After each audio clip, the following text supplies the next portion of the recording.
Hi, it's Pastor Paul L. Anderson here at the Fountain of Raleigh Fellowship, where we believe God's blessings never stop flowing. Oh, it is Satisfaction Saturday. We're right at the last day of the week, and we begin to see out of the book of Genesis, the 37th chapter, verses 5 through 11, how God does great things by giving dreams. You know, it lets us see in this passage that there's a young man by the name of Joseph. Joseph is the son that was born to his parents in their older age. Now, Joseph had many brothers, but Joseph seemingly was loved by his father more than his brothers. Joseph stood out. Joseph always had dreams. He had this one dream, and he wanted everybody to hear it. He says, I have this dream, how God has done great and marvelous things, and how God is going to allow me to be a leader. And I'm going to be a leader that's going to be great, and you guys get to work for me. Well, you know, this is amazing that Joseph forgets that God has given him a dream. God has blessed him, but it's how you share your dream. Well, Joseph shared his dream with his brothers, but he shared it with them in somewhat of an arrogant attitude. And his brothers didn't like this. It lets us see that when God gives you dreams and visions, you have to be mindful and thoughtful how you share them. Joseph shares this dream in so much so that his brothers become angry. And his brothers say to themselves, we're going to teach him a lesson. We're going to show him something. Well, Joseph was that dear son of his father, and his father had given him a coat of many colors that stood out, that made him a little bit different from everybody else.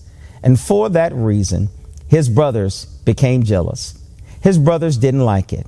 It seemed as though Joseph had favor with his father more so than his other brothers and sisters. Well, we do understand the circumstance of his birth. We understand that there was something unusual and different about it. But it begins to teach us a lesson here.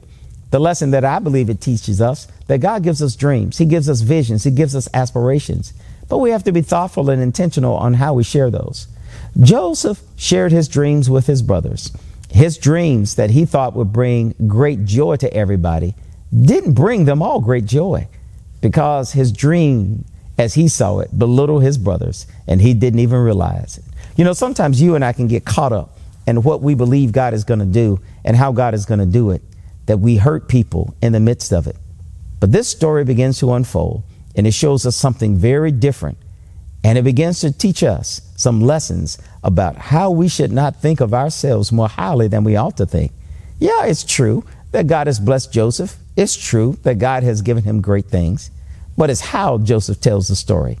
May all of us reconsider how we tell the stories that God has given to us. May all of us reconsider how God wants to bless us, but how God wants to bless others as well.